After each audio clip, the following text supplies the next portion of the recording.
This tape is being made for the kingdom of God as I am presenting it to Brother Lee Vale for manuscript. Brother Vale has asked me here in the presence of Brother Mercer to give some of the former visions. Of course, visions was one of the first things I can remember is visions coming. Visions come all the time. But after my conversion is where I think you were interested in, Brother Vale. Well, I remember after I was ordained in the church, the Baptist church, by Dr. Roy Davis here at Watt Street in Jeffersonville, where the church was at the time. I remember one outstanding vision, not over a few weeks after I'd say a few days after my ordination. I saw a vision of an old man that was laying in the hospital that was mashed. He was a colored man. And he was instantly healed, insomuch that it caused a lot of confusion. And he got up out of the bed and walked away.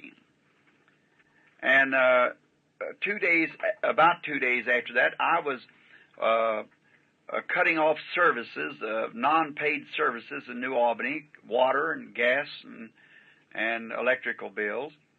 And I was so filled with joy every time I'd find an old house, I'd just go in and pray, where no one lived. And I remember telling Mr. Johnny Potts, which is living today. He's way close to, I guess, to 70 or 80 years old. He was an old meter reader. And they'd taken him off of meter reading then and had placed him at the desk to take complaints and things as you entered the door, and service calls. And I was telling him what the Lord had showed me. And he had been, once in a while, picking up a few stray meters that the regular man didn't get. And in this, he was telling a man, which I'd seen in the paper, where they had an old wagon in those days, drove two horses to pick up garbage and trash in the alley. There's an old colored man by the name of Mr. Edward J. Merle. He lived at 1020 Clark Street in New Albany. And he had been hit by two white people, which was a white girl and a boy riding in a car, and he lost control of the car, and it mashed him into the wheel of the wagon, and it just broke all the bones in his body nearly. And they through his chest part especially, knocked his back out of place, and they had him in the hospital very bad. And Mr. Potts, passing through the hospital there in New Albany, had told him that about the Lord dealing with me, and he sent for me to come pray for him. And immediately I thought, that's the man that I have seen in this vision. So I was a little scared to go, because that's one of my first, you see, to go like that. So, but however, I went and got my buddy, which had just been converted, a little French boy named George D'Arc, and I just led him to Christ. And we went up, and I said, now, Brother George, I want you to remember these things that happened to me. I can't understand them. But you remember, this man's going to be healed. And when he's healed, I can't pray for him till the two white people comes and stands on the other side of the bed, because I have to do it the way it was showed to me. And I went in to the hospital and asked for Mr. Merle, and I went there, and his wife told me that he was very seriously, and he couldn't move because that the x-rays had showed that some of these bones were laying right next to the lung. And if he moved, why, it might puncture his lungs and hemorrhage him to death. And he was very bad, and it was hemorrhaging a little from his throat and so forth, because he was bleeding around the mouth. He had been laying there about 2 days. And the man was at that time about 65 years old, I suppose, 60 or 65. Elderly man, his mustache, long, had turned white, and his hair was gray. And I went in and told this man, the vision I'd saw from the Lord, and the young people come in that had hit him. And I knelt down to pray for him, and all of a sudden this man let out a scream, saying, I'm healed, and jumped up. And his wife trying to hold him back in bed, and one of the interns came trying to hold him in bed, and he jumped out of the bed. It caused a lot of excitement, and when I went I said to Brother George, and then one of the sisters is the Catholic hospital, come in and said I'd have to get out of there. So getting that man excited because he had a fever about 104. And the strange thing, when they put him back in the priest of the place and some of the doctors that made him go back to bed because he's putting on his clothes. And when they took his temperature, he had no temperature. There's many people living today that's seen the vision, seen it happen, or know about it. And I went out and stood on the steps and said to Brother George, now you watch, he's going to be wearing a brown coat and a plug hat. He'll walk right down these steps in a few minutes. And he actually did. He come right out and walked down. And about a night after that, the Lord appeared to me again one morning just about to break a day and showed me a woman hideously crippled that was going to be made well. So I said, well, I'll probably find out where she's at. And so I went down and was turning off some water up on, I believe, around 8th Street in New Albany. And there's a double tenement, and I was afraid I turned off both sides. One side the people had moved out, and the other side the people were there. So I went over to the side that had the people is occupied, and I knocked at the door, and there was a real poor people and a very attractive young girl come to the door, rather poorly dressed. And she said, what did you want? And I said, would you try the water to see if it's off? And she said, yes, sir. And she said, no, the water's still on. I said, thank you. And her mother, laying on bed, her name was Mrs. Mary Darrell Ohanian. And she was Armenian.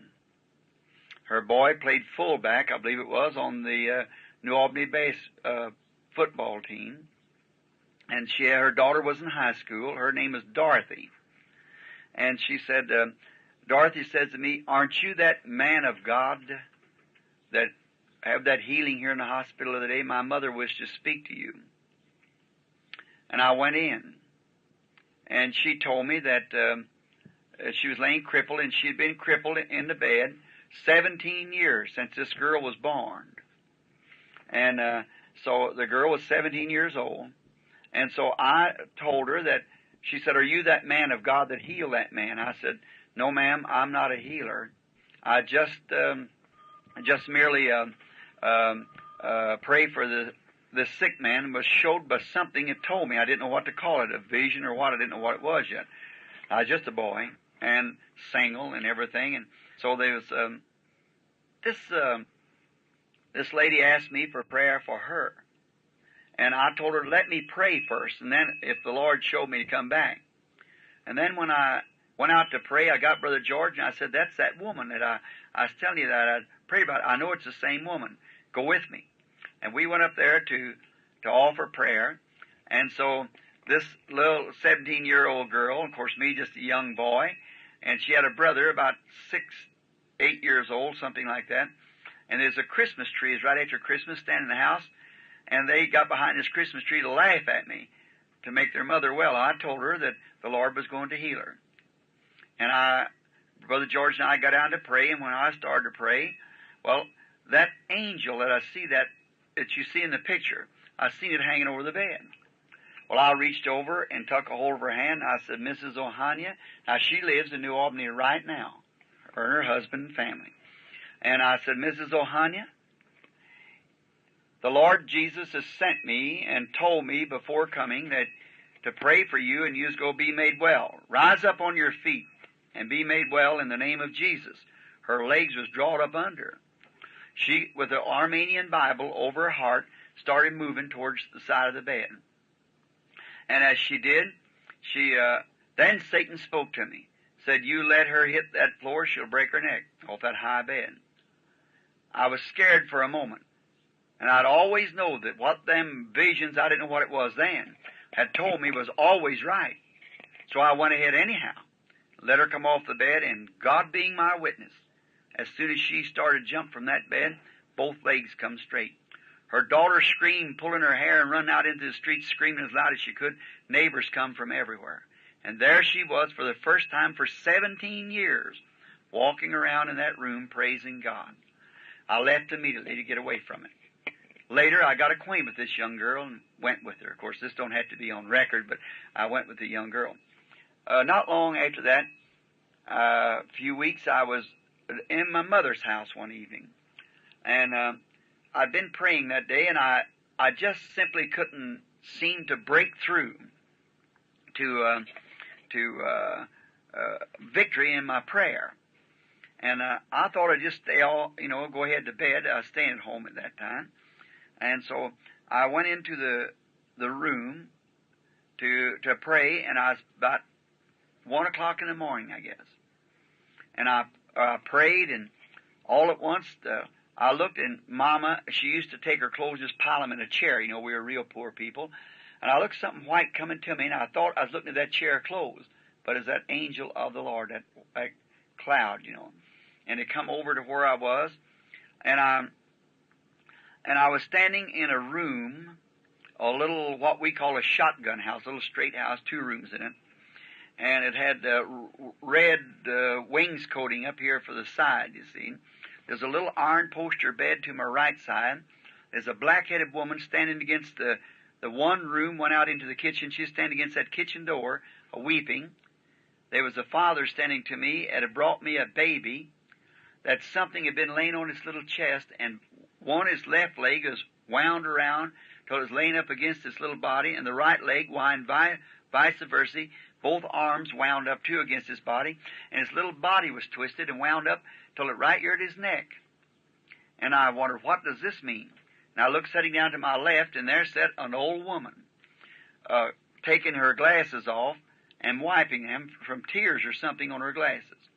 To my right, on a red duofold, which was a match to the chair, sat a young blonde-headed boy with curly hair looking out the window. And I looked standing way over to my right, and there stood in that angel of the Lord. And he said to me, "Can this baby live?" And I said, "Sir, I don't know." He said, "Lay your hands across it. It shall live." And I did. And the baby had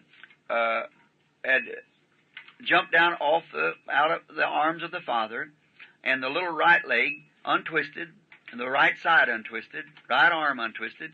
It made another step, and the other side untwisted, made another step, and the other side untwisted, the body, middle part untwisted. And he put his little hands in mine and said, "Brother Branham, I'm perfectly whole." The little baby was wearing blue corduroy coveralls or overalls, little bibbed overalls, and he had brown hair and a little bitty tiny mouth.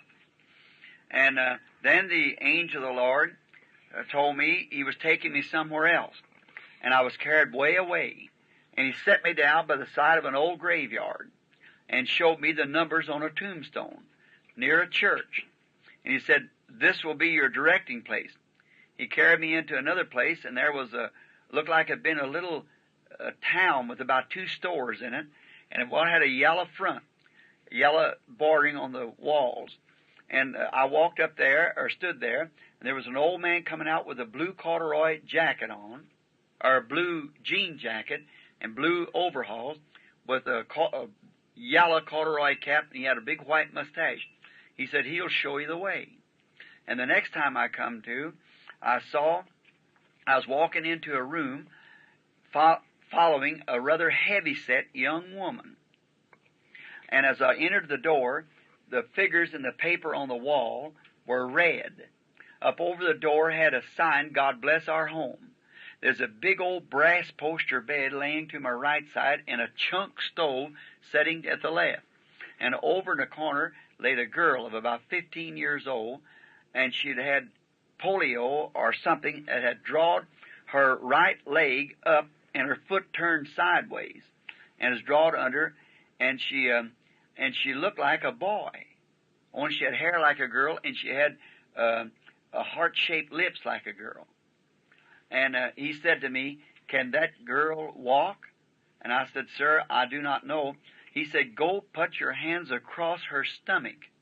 Then I thought it was a boy, sure enough, because he had me put my hands across her stomach. I did as he told me, and I heard somebody say, "Praise the Lord." And I looked up, and when I did, this girl was raising up. And when she raised up the pajamas she had on, her pajama leg come up and it showed a round knee like a girl's knee and not knotty, like the boy's knee. And I knew it was a girl.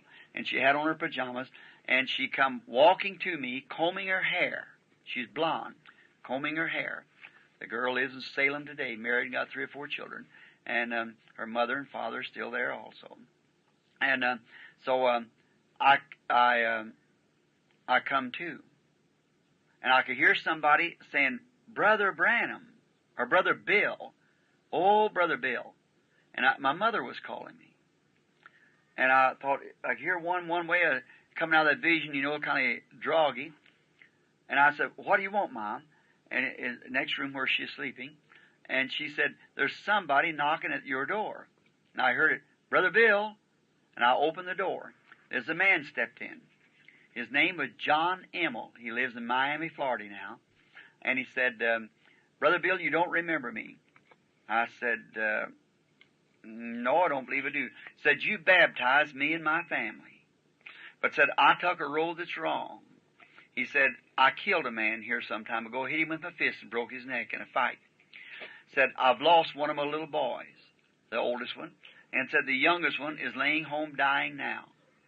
And said, the doctor, the city here, had just left and said, the child has double pneumonia. And it just barely can get its breath. And said, I just, you come on my heart and wonder if you'd come and have prayer with it. And said, now, as you know, I'm a cousin to Grim Snelling, which Grim Snelling, the Reverend Grim Snelling now, had not become a minister at that time, a nice Christian boy. He said, he's my cousin, I'm going down to get him, which lived about a half a mile from me down in the city, and said, I'm going down to get him. And will you go up? I said, yes, Mr. Himmel, as soon as I put my clothes on. And so he said, I'll take my car and take you up. And I said, all right. He said, as soon as I get Grim. And I want you all to pray for the baby. And I said, all right. So then I went to getting ready. And Mother said, what was the matter? I said, he's a little baby to be healed. And so she said, healed? And I said, yes, Mother. And so I said, I'll tell you more about it when I come back. So in a few moments, he knocked at the door, and Brother Graham was with him. We was going up here by what we know as the boatyard now, which was the old Howard shipyard at the time. I said, Mr. Himmel, where do you live at now? He said, in above Utica. I said, you live in a little, what we call shotgun house, little 2-room. Yes, sir. Sets on a hill. Yes, sir, he said. I said, your baseboard here is made out of tongue and groove. And it's painted red. He said, that's right. I said, the little baby is laying in an iron poster bed, and he does have in the house at least a pair of blue corduroy overalls, says he has them on. And I said, and the baby is teeny fella, about 3 years old, and he's also got a little teeny mouth, little bitty thin lips, and he's got light brown hair. He said, that's the truth. I said, Mrs. Emmel is a black-headed woman, and in this room you have a red duophile and a red chair. He said, was you ever there, Brother Branham? And I said, just a while ago. A while ago, he said. I said, yes. Well, he said, I never seen you. I said, no, it was spiritually. I said, Mr. Emmel, you've heard me tell, if I baptize you, of things that happens to me. I see things before it happens. He said, yes. He said, something like that happened to you, Brother Branham? I said, yes, Mr. Emmel. Ever what it was that told me has never told me a lie. Your baby is going to be healed when I get there. And he stopped the car, fell over the wheel, said, God be merciful to me. Take me back, O Lord. See, and I promise you to live for you the rest of my days if you're going to spare my baby's life. And there he gave his heart to Christ. We moved into the house, all excited about him, a soul being brought back to Christ. When we went into the house, there laid everything just exactly the way it was, only the old woman wasn't there. Excitable, so excited, I said, bring me the baby. And the baby just barely living. See, that winding up was a life gone out of the baby. It was just wound to here its little throat. And I said, bring me the baby, not waiting for the vision to fulfill. Brother Vail, if this pad was supposed to be laying here, I can't say a word till that pad's laid there. See, it has to be just the way it showed me. So I said, bring me the baby. And Daddy brought the baby to me, and I prayed for it, and it got worse. So I thought, now something, it really lost its breath, and they had to fight and shake and everything to get breath in. And I thought, now there's something wrong. And I happened to think, where's the old woman? That wasn't there yet. So they take the baby, laid it down, they's putting stuff under its nose and everything, and crying, the mother screaming hysterically and everything. But the baby was just barely breathing. I thought, well, through my stupidity, I have misused the vision of God, because I never waited on it, being so overexcited. By this you can see, Brother Vail, why I wait. I don't care who tells me. I love you as my brother. Brother, don't ever try to tell me something to do when I feel that I've got the will of the Lord. See, no matter how well it looks the other way, I'll wait for Him. See, and so I learned a lesson right here, many years ago, and to do exactly what He says, and don't do it till He says it's ready to be done. The baby was fighting for breath. Now I couldn't tell him what I'd done, but I just had to wait. And I thought maybe grace will override it. Forgive me. Well, I went, sat down. They fought for life for the baby till daylight. When day began breaking, they thought the baby just go at any minute. Well, I sat there, and they kept asking me, Brother Branham, what must we do? Or Brother Bill, they called me. What must I do? I said, I don't know. See, I sat there, my head down, saying, Lord, please forgive me. Well, and then it come daylight. Brother Grimm Snelling had to go to work. So Mr. Himmel had to take him, and I knowed I had to leave the house. And yet Brother Grimm was supposed to be sitting there because he's got blonde curly hair, as you know. He's supposed to be sitting on this duophone. So I was sitting there where Brother Grimm was supposed to be sitting, but the old woman wasn't there. There's no old woman at the place. So I sat there, and so Mr. Himmel got his coat on. Then I knowed if Brother Grimm left, hard to tell when he'd ever be back. See? And then I knowed even if the woman come, then Brother Grimm wouldn't be there. So we see what kind of conditions in.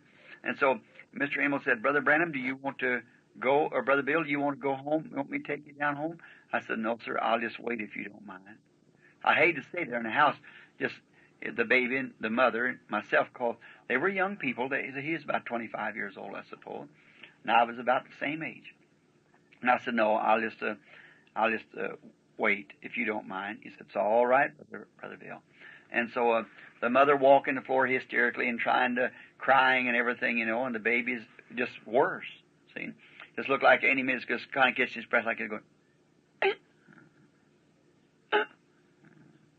That's all its breath is in it, and nothing. They didn't have penicillin and things them days, you see. So they just put plasters on them and things like that. But the little baby had it for several days and it was gone. See, or going, and then I sat down there and I thought, if Grimm got his coat on, and he started to go out the door, and he said to his wife, he said, now we'll be back just a minute. And I thought, oh God, then I'll have to stay here all day and maybe all night again, you see, waiting for that vision. What can I do? And I looked out the window, and coming around the house come the baby's grandmother, and there, but I didn't learn later it was the grandmother, and she had on glasses. I thought, this is it, Lord, if Grimm just don't go out the door. So she always come to the front door, but somehow they don't even know to yet. But she went to the back door to come in the kitchen. And she walked in the kitchen, the little old house, and as she got to the door, her daughter ran over there and kissed her, because it was the daughter's mother, you know, and kissed her and Brother Grimm. And then she said, is the baby better? She said, Mother, it's dying. And she started screaming like that, and her mother crying. Then I thought, if this will just work, now if Grimm don't go out, and I raised up, and I couldn't say nothing, you see, just wait. And Brother Grimm walked around. I got up so he could sit down. And that was some of his relation, you see. So he just started crying too and sat down on the duophone where he was supposed to be sitting. I thought, now if that old lady will just come around and sit down in this red chair. And I got back to the door where Mr. Himmel was standing with his overcoat on and ready to go out. Real cold weather, blizzardy cold. And I thought, and the old lady sat down in this chair, and Grimm sat down and ducked his head down, and the mother of the baby put her hand up on the door and began weeping. Just exactly the vision. And the old lady sat down, and instead of it being tears altogether on her glasses, coming from the cold, it fogged them. And she reached in her little briefcase and got a little handkerchief out, or a little satchel, and started wiping these glasses. Brother, that was it. I said to Mr. Emmel, Mr. Emmel, you still have confidence in me as a servant of Christ? He said, I sure do, Brother Branham. I said, I can tell you now. I spoke ahead of the vision a while ago. That's why it didn't happen. If you still got confidence in me, Go bring me your baby. Oh, my. I seen it was right then, you see. Go bring me your baby. He said, I'll do anything you tell me to do, Brother Bill. I won't be afraid to pick it up. Because when I picked it up, it just went, the breath altogether left it. Brought the little baby up to me, reached and got it in his arms. Brought it up to me and stood there. I put my hand on it and said, Lord, forgive the stupidity of your servant. See, I spoke ahead of your vision.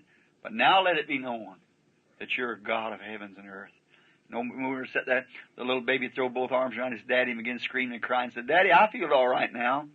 See, I said, Mr. Himmel, let the little baby alone. It'll be 3 days before it leaves it because it made 3 steps unwinding. I went home. I told it in my church. I said, I'm going back as on Monday. I said, Wednesday night before church, I'm going up there. There's poor people, and we made them up a basket of groceries to take to them. So I said, I want you all to go. And when I go there and you get around the house, and when I come to that place, to where that house is, you watch and see if that little baby don't come across the floor with a little mustache made here where he's been drinking chocolate milk or something, you see, and put his hands in mine and say these words, Brother Bill, I'm perfectly whole. This little 3-year-old baby. Watch and see if it don't happen. My wife now, Mita, way before we were married, so she was in the bunch. And a truckload went and placed themselves around the house, see, to see me when I drove up in the old public service company truck that I had home that night. I didn't have any car of my own, full of tar in the back and things, you know, where I'd been hauling it that day and fixing things. Drove up in front, stopped, went up on the porch, knocked on the door, and they didn't have no rugs on the little old floor. And the mother come across the floor and said, Why, it's Brother Bill, like that. And the people were looking at the windows at the time to see what would happen. And in the corner playing was this little boy the third day. I stopped, never said a word, and he comes strolling across the floor. Put his little hands up in mine with the little, been drinking chocolate milk, his little mustache like a cross there from the chocolate milk. Put his hands up in mine. Said, Brother Bill, I'm perfectly whole.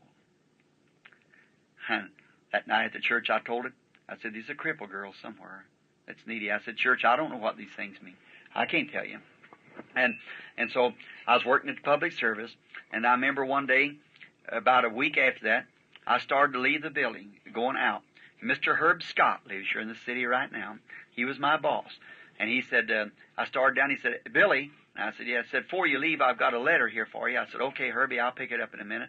And so I went over to get my other work. I was checking up. So I went over to get my other work done. And when I did, I remember that letter, and I went and got it and opened it up and said, Dear Mr. Branham, see, said, my name is Nail. I'm Mrs. Harold Nail. We live at a place called South Boston. And said, we're a Methodist by faith. And I happened to read a little book that you wrote called Jesus Christ, the Same Yesterday, Today, and Forever, a little pamphlet. And we were having prayer meeting in our house the other night, and we have heard of you having success praying for the sick. And said, I have an afflicted daughter, 15 years old, said that's laying on the bed of affliction, and somehow I just can't get it off my mind that I should have you to come pray for this girl. Would you please do it? Yours truly, Mrs. Harold Nail, South Boston, Indiana. I said, you know, that's the girl. That's her. I went home, told my mother, told him about it. I said, that's the girl. And then that night at church, I said to the church, I said, here's that place. I said, anybody know where South Boston is? And Brother George Wright, you all are acquainted with him. He said, Brother Branham, I think it's down the south. So the next day, 2 friends of mine, and my wife, which now is, and a man and his wife from Texas, their name was Ad Brace. He lives down here now in below Milltown, farmer. He was a rancher out in the west, and he had moved here to be close to the church. And I'd prayed for his wife, and she had been healed of a tubercular condition.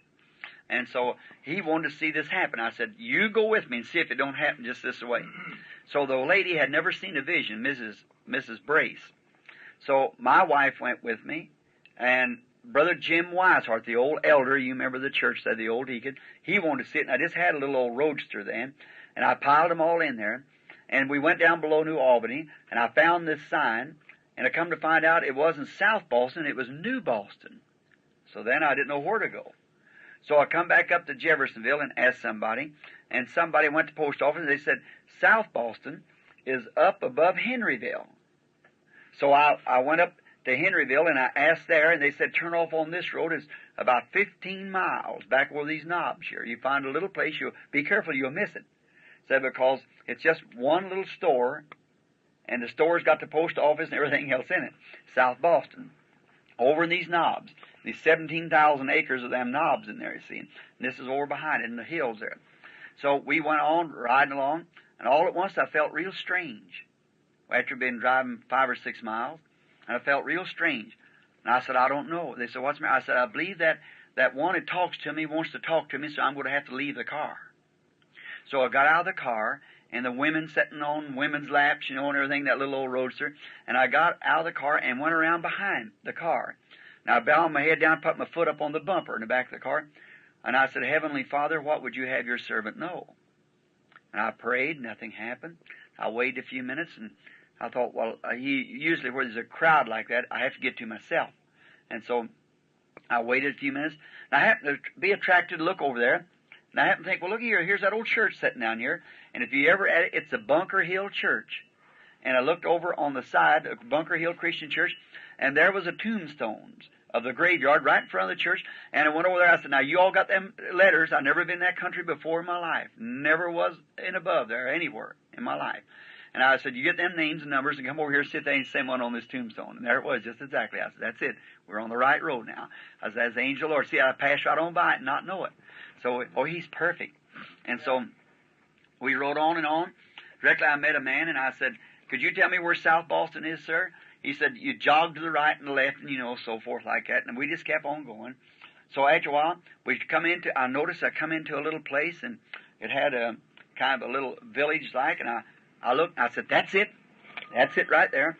I said, there is there's that yellow storefront. And I said, now you watch. A man is going to come out of there with a blue overalls on, a white corduroy, or yellow corduroy cap with a white mustache, and tell me where to go. If it ain't, I'm a big storyteller. And so there's all waiting. And I drove up in front of the place, and just as I drove in front, out come the man with the blue overall suit on, and the yellow corduroy cap and the white mustache, and Mrs. Brace fainted in the car. Seen it come to pass like that. And I said, sir, you're to tell me where Harold Nail is. He said, yes, sir. Said, did you come from the south? I said, yes, sir. Said, you passed it about a half mile down the road. You turn the first road to the left. You go up and you find a big red barn, and you turn in there at that red barn. Said, it's the second house on your right as you turn up that little lane-like road. I said, yes, sir. He said, why? I said, he has an afflicted daughter, doesn't he? He said, yes, sir, he does. I said, the Lord is going to heal her. And the old man started crying. See? He never knew. And so he's included in the vision. He didn't know what was going on. I turned around. We got Miss Nail kind of revived again, and went up there, walked up into the yard, got out of the car, started up the place to the place where it was at, and a heavy-set young woman come to the door. I said, there she is. See? And so she said, how do you do? And I said, how do you? I said, I'm Brother Bill. Oh, she said, I thought you were. She said, you got my letter? I said, yes, ma'am, I did. She said, I'm Mrs. Harold Nail. I said, well, I'm glad to know you, Mrs. Nail, and this is just a little party. Come with me to pray for your girl. Said, yes. I said, she's fixing to be healed. She said, what? And her lips started quivering. She started crying. I said, yes, ma'am. And I don't know, I never stopped for the woman. I walked right on down the hall, and my party followed me. When I opened the door to the right of the hall, big old country home, opened the door, there was the yellow papers on the wall, red figures, the sign, God bless our home, the old brass poster bed, chunk stove sitting to my left, and there's a little bitty cot sitting there with this boyish-looking girl laying in it. Now something happened. I was up in the corner of the room watching my body go to that bed. And I laid my hands right across her stomach, exactly the way the Lord said. And when I did that, when Miss Nail walked in the room and seen that, down she went on the floor again, fainted. She's kind of a weakly person, and she fainted on the floor again. And Brother Nail was trying to work with her, and old Brother Jim standing there saying, bless the Lord, holding his hands together, if you all knew how he acted. And so then I looked at that, and I seen that, and I laid my hands up on her, or across her stomach like this. And I said, Lord, I do this at the command of what I think is God telling me to do it. And about that time she started crying. and she jumped up, and they just got Miss Nail to her feet. She'd woke up from her fainting spell. And when the girl jumped from the bed, there come her pajama leg up on the right leg, just exactly the way that it showed in the vision. And there was that round knee of a girl instead of a boy, and down went Miss Nail again. See, she fainted. That's the 3 times she'd fainted. And that girl walked out of there in that room and went into her dressing room weeping and put on her kimono, come walking back combing her hair. With that, and her one hand was paralyzed too on the right side, combing her hair with that crippled hand. She's married, got a bunch of children. Her name, I don't know what her name is now, but Nails, anybody could tell you, Harold Nail. And that visions are true.